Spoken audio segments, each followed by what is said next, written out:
প্রচণ্ড গরমে রাজধানীতে খাবার পানি, স্যালাইন এবং শরবত বিতরণ অব্যাহত রেখেছে বিভিন্ন সংগঠন। সকাল থেকে বিকেল পর্যন্ত রাজধানীর বিভিন্ন পয়েন্টে শ্রমজীবী মানুষ, পথচারী ও সাধারণ মানুষের মাঝে এসব বিতরণ করা হয়। উত্তর সিটির ওয়ার্ডে ওয়ার্ডে খাবার পানির ব্যবস্থা করা হয়েছে। তাপপ্রবাহের এই সময়ে এসব মানবিক উদ্যোগের কথা জানাচ্ছেন মনির মিল্লাত। প্রচণ্ড তাপপ্রবাহের এই সময়ে একটু ঠান্ডা পানি, স্যালাইন কিংবা শরবত হাতে মানুষের পাশে মানুষ।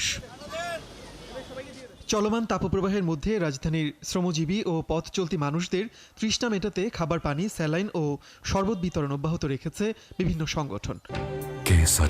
শেকড় থেকে শিখরে মানবতার ডাকে সাড়া দেয়া তেমনই এক সংগঠন তাসাউফ ফাউন্ডেশন। বৃহস্পতিবার সকাল থেকে দুপুর পর্যন্ত রাজধানীর বেশ কটি এলাকায় শরবত বিতরণ করে সংগঠনটির কর্মীরা। এই গরমে নিয়মিতই চলছে তাসাউফ ফাউন্ডেশনের এই কার্যক্রম। পানি পাওয়া যায় না, ওই বোতল একটু লই না, আমি হেইটু খাই, কিনে খাওয়ার না পয়সা তো আমাকে নাই। পানি দিলে মানুষ গাড়ি চালিয়ে এসে একটু জিরা পানি খাইতে পারে।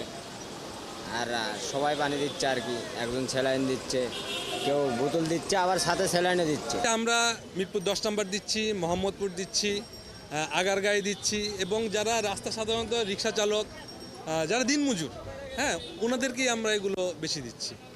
ঠিক আছে, এছাড়াও আপনারা দেখতে পাচ্ছেন যে বিভিন্ন শ্রেণীর মানুষ যারা একটু তৃষ্ণার্ত তারাই আসছে আমাদের কাছে। শুধু স্বেচ্ছাসেবী সংগঠনই নয়, রাজধানীতে বিভিন্ন রাজনৈতিক দলের পক্ষ থেকেও এমন উদ্যোগ চোখে পড়ছে। বঙ্গবন্ধু এভিনিউ সহ রাজধানীর বিভিন্ন এলাকায় আওয়ামী লীগের অঙ্গ ও সহযোগী সংগঠনগুলোর পক্ষ থেকে পানি ও স্যালাইন বিতরণ করা হচ্ছে। ঢাকা উত্তরের প্রতিটি ওয়ার্ডে 3টি করে স্পটে ভ্যানে করে খাবার পানি দেওয়া হচ্ছে। পথিক, রিক্সা চালক কিংবা যে কেউ একটু জিরিয়ে নেওয়ার ফাঁকে সহজেই তৃষ্ণা মেটাতে পারছেন। খুব দাওয়ার মধ্যে আছি মামা,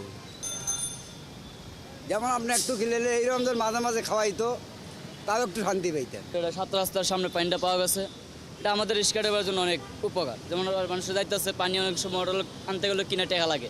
এক বোতল পানি, এক প্যাকেট স্যালাইন কিংবা একটু লেবু পানি খুব সামান্যই মনে হতে পারে, কিন্তু প্রচণ্ড গরমের এই সময়ে এতটুকুই কারো কারো কাছে অসামান্য।